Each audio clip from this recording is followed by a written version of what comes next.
Continuando a nossa fase de familiarização pelo conceito do negócio, nós falamos de compras, pagamento. Hoje nós vamos tratar de um assunto que é corte e costura. Como é que funciona dentro do ciclo de vida de uma empresa, né, de pequeno e médio porte, essa parte do corte e da costura? Não vamos abordar uma empresa de grande porte porque muda muito, né, a questão dos processos, até por conta da escala. Mas nós vamos revisitar o ciclo de vida, né, após o cenário de compra. Após o cenário de compra, nós teremos o quê? A entrega daquela mercadoria, essa mercadoria que vai para um estoque, que é um estoque de matéria-prima, onde estão as peças, os produtos não acabados, e a partir daí vem o planejamento. Esse planejamento é para nós identificarmos o quê? Qual que é a quantidade de peças que vai sair, quais são os modelos que nós vamos produzir nesse corte.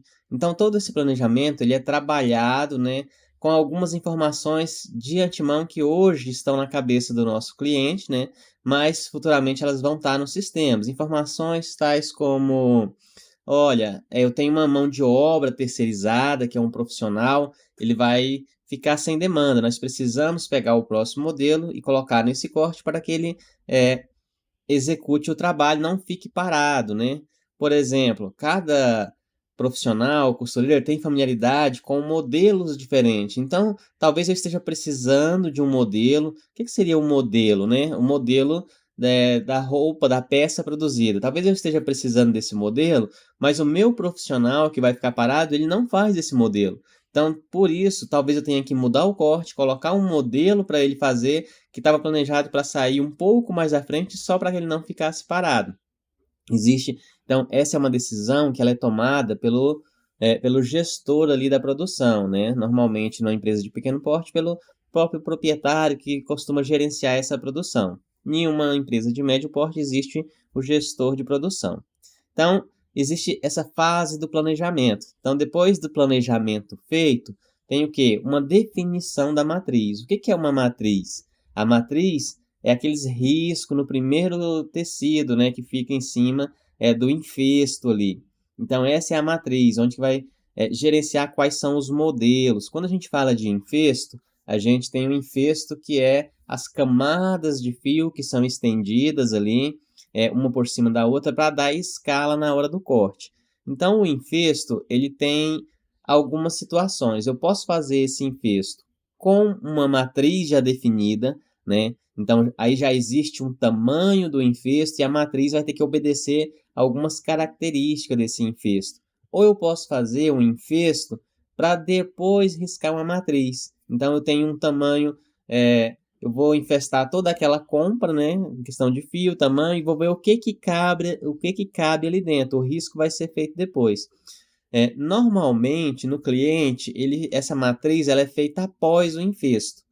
Mas é muito comum, eu não sei dizer em outros clientes, mas eu já vi muito sobre a matriz ser feita primeiro. Existe uma largura, então esse processo aí vai depender do cliente em questão.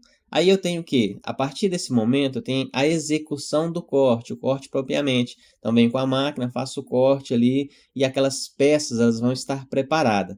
Após essas peças estar cortadas, elas precisam ser amarradas e elas precisam de uma preparação. O que seria essa preparação? É uma fase onde logo depois dessa fase vai existir a distribuição do corte. Então, o que acontece? Para que o profissional faça aquele corte, ele precisa de alguns acabamentos. Por exemplo, nós temos zíperes, viés, botões, dependendo do modelo. Então, cada modelo requer uma preparação diferente. Então, precisa embalar para enviar. Então, existe essa fase de preparação do corte e depois a distribuição de fato para o setor de costura. O setor de costura, normalmente, nós temos uma terceirização muito grande, né? Então, elas vão ser transportadas para outros costureiros que estão fora. Mas existem empresas que mantêm o setor de costura dentro também, mesmo em pequeno porte, dentro da própria empresa. Então, é só uma distribuição ali de prioridade, de quais são os costureiros que vão fazer, mesmo que seja interno. Então, independe se é interno ou externo nesse ponto. Mas nós precisamos registrar para onde que está, qual que é o setor de produção, o setor de costura. Então, o setor de costura, normalmente, se for interno, vai ter uma ou duas divisão. Se for externo, isso pode chegar a 10, 15 divisões ali, dependendo de como é distribuído. Então, esse é todo o nosso processo, por assim dizer, do setor de corte, iniciando ali o setor de costura.